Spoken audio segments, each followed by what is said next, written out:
to the Wandering Creatives podcast and the Fun with Friends podcast. This is the crossover event you never knew you needed until today. I am super excited to have Lauren Hooper on today, who is a creative and was living a little bit of a nomadic lifestyle, is living a nomadic lifestyle this summer for sure, and is just full of knowledge about what it's like to travel and bring your crafts with you. So I'm pumped to have you on today to chat a little bit about your adventures.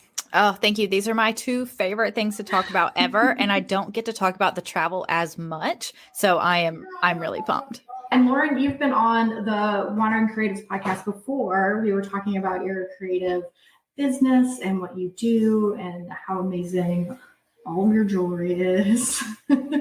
And you had kind of mentioned in that episode that you did a lot of traveling with your husband, I believe. Is that right? Yes. Yeah. And you were able to kind of like still keep your business up and running and have this amazing creative career while you were traveling. And I was like, oh, we have to explore this a little bit more. So I'm pumped to have you on. And so to get started, I want to talk a little bit about where you've been. Where have you traveled to? Oh, such a good question. So growing up, I didn't really travel much. College was the first time I ever flew anywhere, and I flew to Nashville. And I just knew I always wanted to travel. It was just something like I always knew was in me, and more than just travel. You know, I knew I wanted to live other places. I don't know why. You know, I'm from a really small town, and it was just something I was curious about. I didn't know anyone else who did it, but I just felt like it didn't belong, you know? And then in college, I started traveling some. I started going on some international trips. I went to Nicaragua and Russia and then Paris. So those were 2, 3, I guess, you know, some of them were together. So, you know, I got this feel for international travel. And then the first time I flew was to Nashville, was to work at a summer camp for kids. And we traveled all over the US. And I just loved it. I love traveling and moving around and getting to meet so many new people and go so many new places. And so it just kind of started to become a thing for me. And so I always knew I wanted to travel and live abroad. I didn't really know what that would look like. I have a degree, both of my degrees are in social work, and I knew I wanted to do international disaster relief because I'd read a book about that like as a teenager, and I thought that sounds awesome. I can travel and help people. And then I met my husband and we went to grad school together, and he also wanted to live abroad because he had actually traveled a ton growing up. And so we both just decided like, okay, we don't know what that looks like, but we're going to figure that out together. So we just kept renting our house. We, you know, paid off our cars. We didn't really buy anything. And we just started looking around for ways we could go international. And he found a blog post. He's a music teacher, about a music teacher who was teaching at an international school abroad. And so we started researching that and figured out what we would need to do to qualify to teach internationally. And we did that. So we went to a job fair, and it was like in this big gymnasium, and there were all these booths for international schools from all over the world. Every country was there almost. And you just went and handed them your resume essentially, and they would look at it and hand it right back to you. It'd be like, nope. And so they were looking for really specific things. And so no one was actually looking for a high school music teacher and a school counselor. So finally, a school from Korea told us that they needed a music teacher and that they wanted to start a counseling program eventually. And so they asked if we would come do that for them. So our first place we moved was to South Korea. So we lived there for 3 years. And then so the quick story is then I started my business on the side, and I was working at the school. And so after 3 years, I decided to stop working at the school, go full time into my business. And my husband had finished his doctorate at that point. And so I literally started Googling again, and I found him a job teaching music at a university in the Middle East. So after that, we moved to Sharjah, which is a city outside of Dubai in the desert. And so we lived in the United Arab Emirates for 3 years. And then COVID happened, and we had plans to move elsewhere after that, but all the visas and stuff shut down. Like every country started shutting down and stopped doing visas. And so we had the option to stay in Dubai, but we decided not to. And we're really glad that we didn't, because they stayed online for a couple years and we were very isolated out in the desert. And so it would have been a very difficult thing. And so we ended up moving back to America. We moved to Asheville. And so it was really nice in the pandemic to be able to go onto the Blue Ridge Parkway and go like hiking and stuff and be able to get out. So now we're in Raleigh. So that's kind of our story of where, we've been. Yeah. And so we traveled. We've been to like over 40 countries in those 6 years. We went to probably 40 countries in 6 years, and some multiple times. I mean, we traveled like every weekend, and, we hope to go back international one day, hopefully sooner than later. And so, so that's kind of our story of how we got there, where all we lived. I feel like first off, that's amazing. I'm like insanely jealous and also like super, super impressed that you were just like, this is something we want to do. How can we do it? You like implemented a plan and like made that shit happen, which is amazing. Because I feel like a lot of people I say a lot of people, I'm thinking of myself, but I'm sure there's are kind of like me out there, but like we think about it a lot. We're like, oh, I want to travel. I want to live abroad. I want to do this, but we don't actually come up with a plan or like implement anything.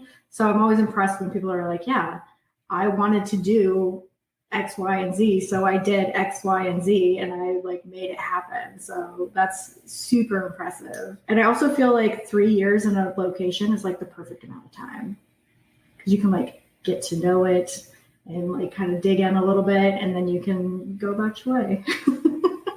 Yeah. And we found that 3 years we would get comfortable, and so we're always like, we could have stayed a little longer, but it really does. It takes 3 years to get comfortable somewhere new. And so it was a good time. So our third year, we felt, much more smooth sailing, but yeah, so it was a good time. So when you were in Korea, you started your business. What type of business was that?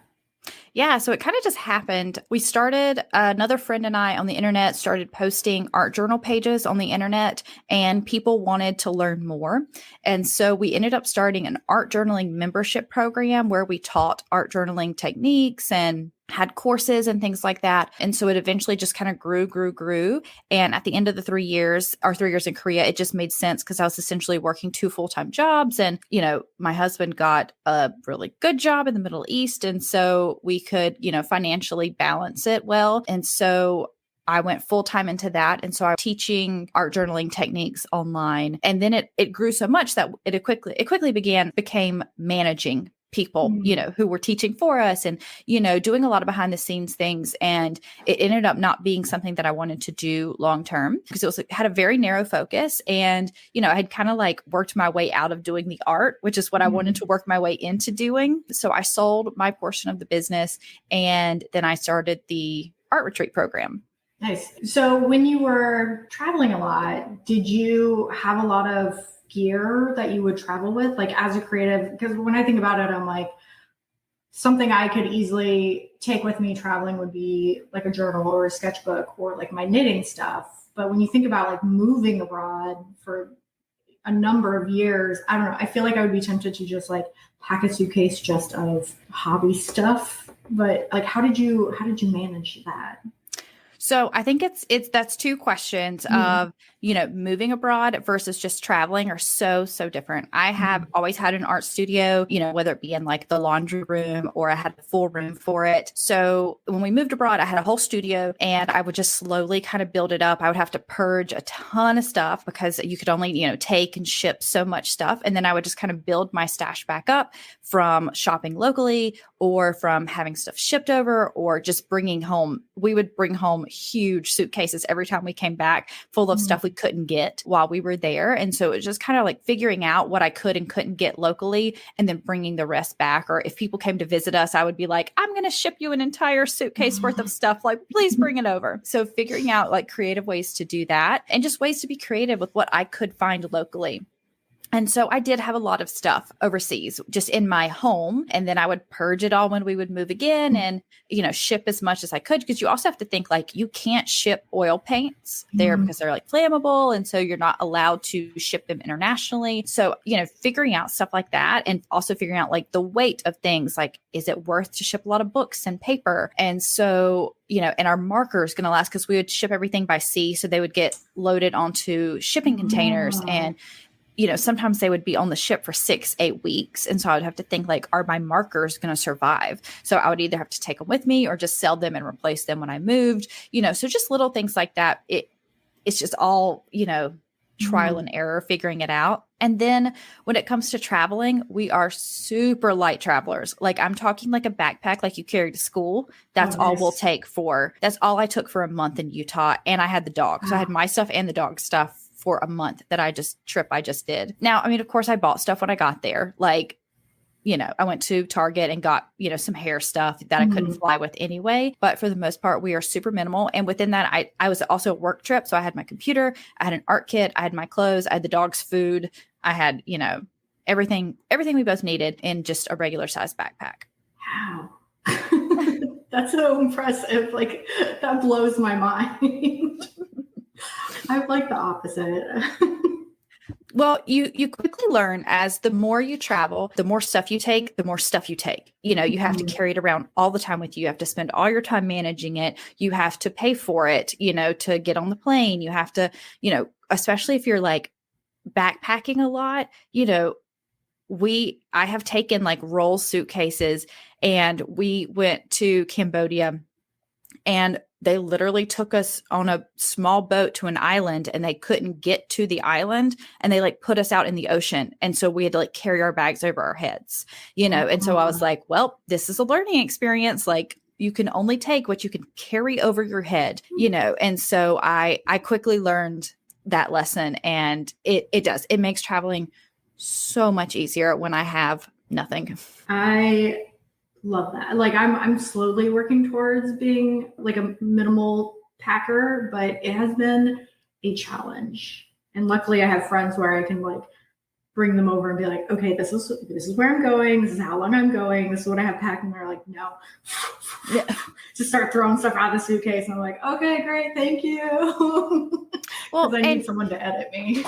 Yes, it's all about the editing. And you realize that it's so much easier when you have less choices to make too. Like this is the outfit I brought, so I'm obviously wearing it. And you can get anything you need anywhere in the world. Truly, you can. I have never been somewhere and couldn't get something I needed. Yeah, I have to remind myself of that because I even traveling just within the US, I forget that sometimes. I'm like, if I forget something, I can pick it up somewhere else. It's totally fine. So exactly. Yeah, getting in that mindset is definitely a goal. It is a goal to aim for. But now when I road trip, I drive my husband crazy because I will load the car up with everything possible because it's like my one chance to take all my fun stuff, even though I know I'm never going to touch it on the road. Like we're going to be too busy doing stuff, but I will pack the car completely full on a road trip. So, I'm not perfect in every travel scenario. And you guys are doing a road trip this summer, right? Or like soon? Yes. In less than 2 weeks, we are leaving for 6 weeks for the Pacific Northwest we have a 16-foot Scamp camper. Very cool. Oh my gosh. That is going to be amazing. It's such an amazing experience. And something I'm curious about is how does like the traveling and that kind of experience impact your art and your creativity? So much. And I always say this, that when we moved to Korea, my creativity exploded. And that is when I realized that travel is really one of the biggest influencers for me in creativity. Just, the fact that think about when you travel, you're like always outside. You're always exploring new things. You're always trying new foods. You're not just sitting at home watching TV all day, which is what I do most of the days of my life, and so I'm just experiencing so many new things. And, you just find murals on the wall and you find art galleries and, you notice that the houses are all painted such cool colors, and you see new plants that are interesting. So it just like spirals, on itself. Everywhere you go, there's just so much more to see. And there's so much, new ideas and things that come just from being out of the norm. And that's something I really try and encourage people to do is like, if you're stuck in a rut, like you don't have to go on an international trip. Like Google festivals in your town and go to a weird festival that doesn't sound interesting to you or doesn't sound like something you would normally do, and go do that, because it gives you that same feeling of being somewhere new and being exposed to new things, because those new experiences, I'm a very novel person. I like the novelty of new stuff. And a lot of us are. And that's kind of what spikes our creativity, is seeing something different. Yeah, I love that. Kind of shaking up everything and getting a new perspective on a place or an activity and using that in your art. And I think people can definitely see that. Like you do like amazing, like polymer clay, like earrings and things. And some of them are based off of like the places that you've been. And yeah, it's just fantastic. You can definitely see it in your artwork. This is one of my favorite questions to ask, but people find it sometimes to be like trying to pick your favorite child. But like, what's your Jesus? Sorry. Okay. How do I want to word this? What has been your favorite place that you've traveled to, or a favorite place? I always say like I have different like travel experiences, so Palm Springs in California is one of my favorite places I've ever been in the US, kind of as like a city, kind of relaxy, but creative, art inspired vacation. Vietnam is one of my favorite places in the East, and Iceland. I mean, is anything ever cooler than Iceland? So, so those are all like such different experiences. Yeah. Oh, Iceland is definitely on my bucket list. And I've heard amazing things about Vietnam. So that does not surprise me at all that it's a place that you've enjoyed. What's one of the craziest things that you've ever done while traveling? Like, do you try to find like, bungee jumping or surfing, or do you do those types of activities when you travel? We're very cheap people, so we are not into those like huge, expensive kind of thrill things. But I mean, we have done some of them. Like in the UAE is the longest zip line in the world. And my husband did it with his family when they came. I had to work and it was fine. I didn't care. So, I mean, we definitely have experiences like that. But I would say one of the craziest things that we've ever done, or I've ever done, I went to Taiwan with a girlfriend for a long weekend when we lived in Korea. And so we did a Hunger Games food tour. And so they wouldn't tell us what anything was. So there was just a group of us, we like signed up for the food tour online, and we showed up and they took us to all these different street food vendors, and they just ordered food in Taiwanese, and then they handed it to us and we had to eat it. And then they would tell us what it was. And so we ate crazy things. And honestly, pretty much all of it was good. Like we ate a pig's blood popsicle, and it was like covered in like in peanuts. So it just kind of tasted like peanut butter. So we ate horrible, crazy things that you would never think, but they were all pretty good. What a cool experience. Oh my gosh. Yeah, that was not what I was expecting when you said like a Hunger Games style, like food tour. I had something else in mind, but what a cool experience. I don't know if I would be brave enough to do that. It was, my friend was very adventurous who I was with. And, it was just a group of strangers. And this is, pre-COVID days, we all shared one popsicle, like 12 strangers, and so it's one of those things that like, you do stuff overseas that you would never, ever do anywhere else. But you're like, why not? Like, clearly everyone's here eating at this food stall. So nothing that bad can happen. Yeah. Oh my God. I love that. That sounds like that's a really, I don't know if I've had anyone share an experience like that before, like a food related experience. So that's really interesting. Oh, I'm all about the food. Literally, whenever people travel, they're like, can you give me some restaurants to go to? And I'm like, yes. And I'll be like, here's how to identify a good restaurant when you go to this like country. I am very into the food. Oh, I mean, yeah, how could you not be? That's part of like the whole travel experience is getting to enjoy the food. What's a bucket list location? So somewhere that you've wanted to go that you haven't gone yet. Oh, this is easy. I had a big trip to Morocco planned with my girlfriends, and the day of my flight, Morocco shut down for good for COVID. So thankfully I didn't get on my flight because I would have been there very alone to Morocco. I mean, Morocco just has everything. It's so beautiful. The landscape's beautiful. It's got, all of the bazaars and shopping and experiences and history and good food. So it is one of my saddest trips that I missed out on that I one day will get back to. Yeah, hopefully you can reschedule that one. I had to cancel a trip to Morocco as well, and it was like heartbreaking. I was really looking forward to it, but one day we'll get there. One day. What tips or advice do you have for artists or just creatives in general that are looking to maybe be a little more nomadic or even looking to move abroad for a period of time? Yeah. And, and my most boring answer is that it really comes down to kind of what your craft is and having consistency.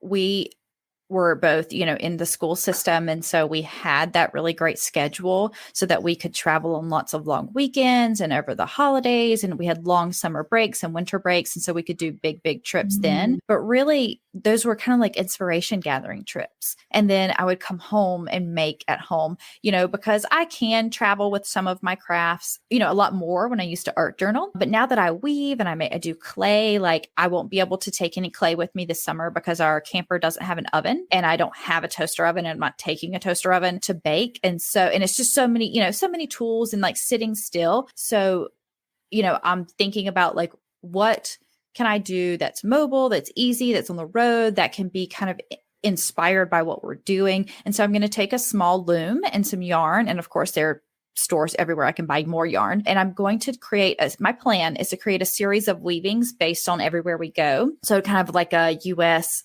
weaving series by the end of it is my goal. And I am going to take some cyanotype paper, where you do the sun printing. And so everywhere we go, I'm going to pick some like wildflowers or like leaves that are unique to the location and do the printing on there so that I'll have an art project that I can hang up. So it's just kind of thinking about like what you're doing, and a lot of trips, I don't take art stuff at all because I'm going for the weekend and I'm going to be with my girlfriends the whole time. And we're just like going to go and like see as much as we can. And then I'd rely really heavily on my photos and I bring those back with me. I take tons of up close photos of colors, textures, lines, art I see, and I'll like jot down notes of like, make some earrings in this color scheme or something. And so I try to, like I said, think about what I'm doing, be realistic about it, have goals, and then I can come home and continue to work from there. I absolutely love the idea of doing like a small loom for every place that you've been and doing like a little weaving project. That's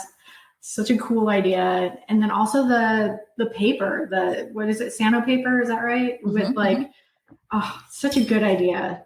That's going to be, I can't wait to see everything when you come back and like see how the location kind of inspired what you were working on. So that's going to be really cool to see.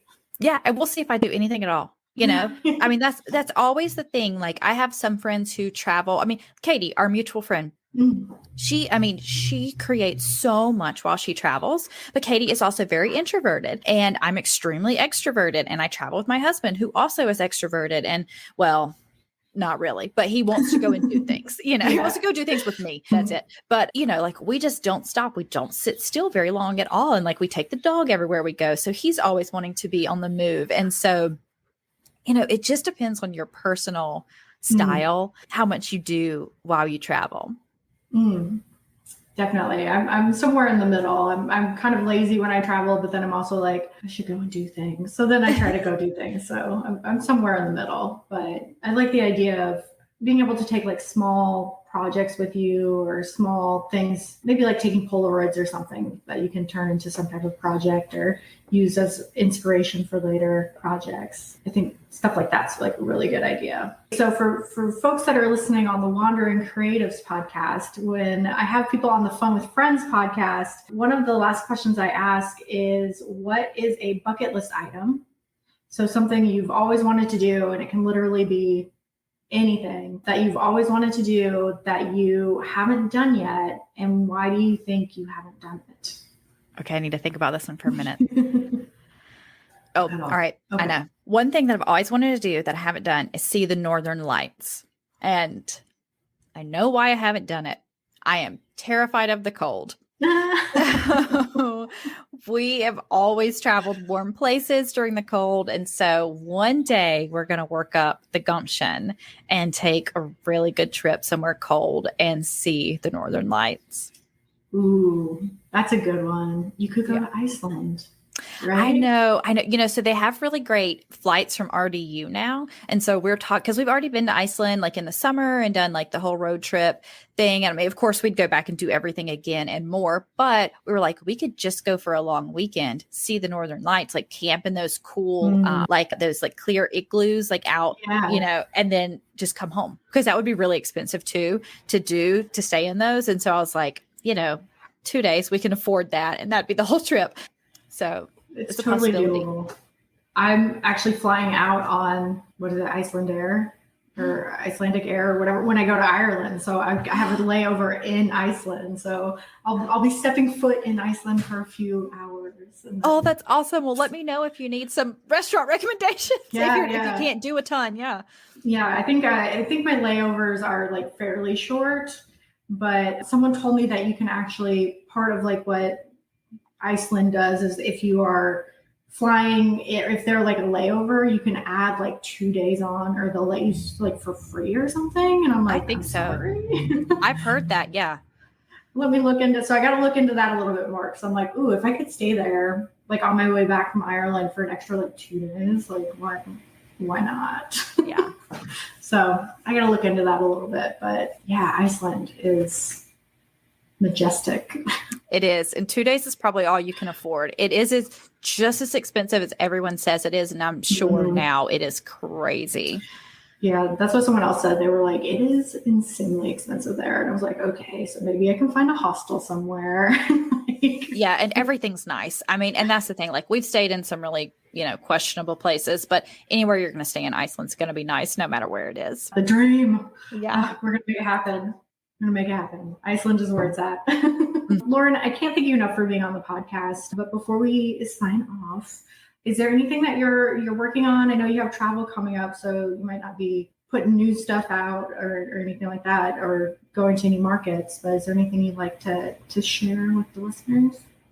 Yeah, I mean, I think your people would really love. So I created these travel journals based off my own travels, my creative exploration. And so I have 2 journals. One is a travel journal for artists. And so you take it with you on a trip, and it's got about 100 pages in it. And it's got guided questions that help you plan your trip. Like, it's got a packing list, all that kind of stuff. And then it has daily notes for you to take notes of what you're doing each day. Then it has like a scrapbook section, so you can put pictures and like ephemera stuff, like tickets and stuff you pick up. And then it has an art section. And so it's got some prompts and some blank pages, and it's got some nice thick paper so that you can paint and draw on it. And so it'll be like, make a map of everywhere you went, or, draw what you see right now where you're sitting. So it's a nice like guided journal to help you document your trip.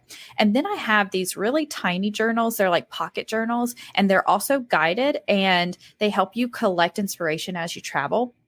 Just anywhere. It can be just as your daily travel, or, if you go on a trip, you can take it. And so it'll be like, there'll be a prompt that's like, put a color scheme down that you saw that you liked, or, draw some lines that were interesting to you that you saw today. And so you can kind of use it to take your ideas, and then you can put them all together and turn them into a piece of art. And so it's a great thing to just, have if you're a creative person who likes to be out and about and gather ideas without like sitting and sketching the whole thing. You can just quickly like draw some lines, and it'll be, kind of just a trigger for later for when you want to actually sit down and create. And so I have those journals in my Etsy shop right now. I don't have a ton left because I think I'm going to be done with them. I love them, but they are just, products sitting, and they have to do like big orders when I order them all. And so, people, if you have a creative business, you understand like the product stock conundrum. Yes. But I still have a good many left, especially of the inspiration journals, because they're so small. And so if you use the code creative22,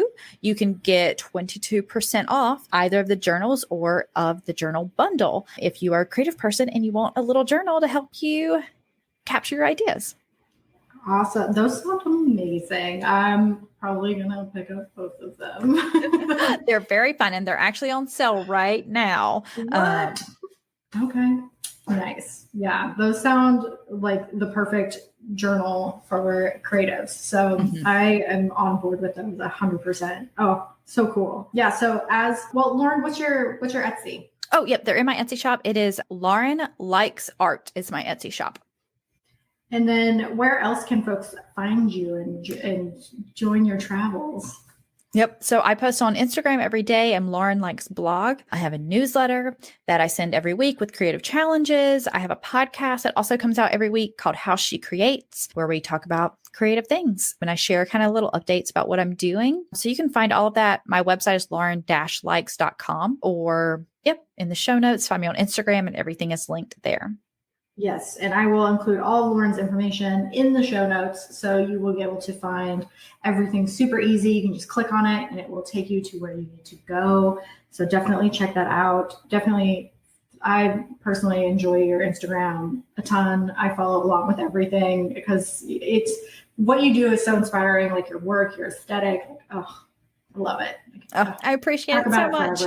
Oh, it's so good. And like I said, I'm really looking forward to kind of traveling along with you this summer, especially in your little scamper. It's going to be super fun. So close. I'm so ready. 2 weeks. It'll pass in no time. It'll be there. And with that, Lauren, again, I can't thank you enough for being on. I really appreciate it. And you're on your way to being the most valuable, the MVG, the most valuable guest. It's reserved for folks that have been on the podcast more than once. So I guess you technically are an MVG right now. So congratulations. Thank you. It's an honor. And with that, stay creative and get out there, try something new, and have some fun. Bye. Thanks for listening to the Fun with Friends podcast, a CEI media production. Please like, rate, review, and subscribe to the podcast as it helps us greatly. You can follow us on Instagram at Fun with Friends Podcast and on Facebook. If you would like to support the podcast, you can become a Patreon for just $5 a month. The link is in the episode description. Now get out there, try something new, and have some fun. Bye.